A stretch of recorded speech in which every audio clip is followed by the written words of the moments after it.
Hali gani mwanamichezo wa jukwaa la michezo, karibu katika channel yetu ya JLM tupate kuangazia habari za kimichezo zikiwemo nakala, dokezo na takwimu mbalimbali za kisoka. Mchezaji pekee ambaye amekuwa akipoteza kila kitu uwanjani lakini sio mpira, je, unamfahamu?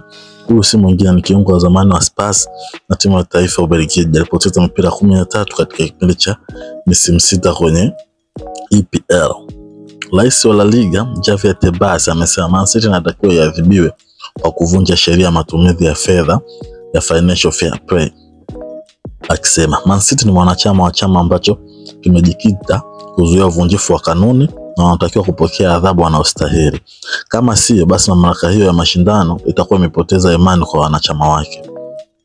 Mkongwe Paolo Maldini anafafanua hili kuhusu washambuliaji, anasema inanifanya nicheke na kulia ninaposikia vijana wadogo wakisema ya kwamba Luis Suarez ndio namba 9 bora katika historia ya mpira. Mimi ndiye niliyecheza dhidi ya Ronaldo de Lima. Sijawahi kumuona akijiangusha kwa kudanganya, yani diving, akitukana mpinzani au vituko vya kumngata mtu mpinzani.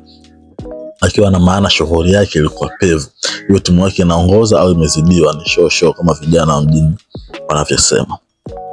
Huku mkongwe na golikipa wa zamani wa Inter Milan na Brazil hivi sasa akijikita na masuala ya uchambuzi ya soka, anasema Erling Haaland ni mchezaji mzuri, anafunga magoli mengi, lakini mimi simpendi kwenye swala la kiufundi. Hanivutii na kunifurahisha. Mimi sitaki kutoa hoja ya kuonyesha kumdharau yeye, hapana. Mpira ni magoli, lakini mtindo wake wa kiufundi katika uchezaji wake sikubaliani nao. Na kati ya Adriano na Haaland, ningemchagua Adriano mara 1000 kuliko Haaland. Naye mkongwe Clarence Seedorf akaongezea kuhusu Haaland, anasema pia ni kwa sababu unafunga magoli dhidi ya nani leo, yani zama hizi.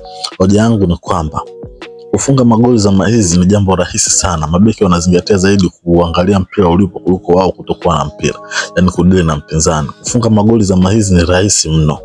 Mkongwe wa Ufaransa na mchambuzi wa mchezo hivi sasa bwana Marcel Desire, yeye kuhusu Haaland anasema pale unapomtazama Haaland unajisikia kimsingi bado hastahili tuzo ya Ballon d'Or.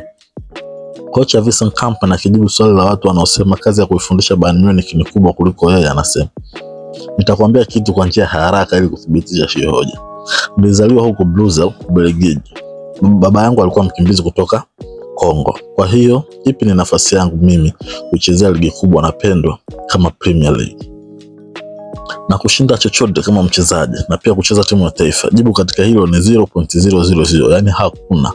Lakini iliwezekana na sasa mimi ni kocha. Je, unaweza acha kujiamini na uweze kufikia malengo yako kwa sababu ya watu wengine wanachosema?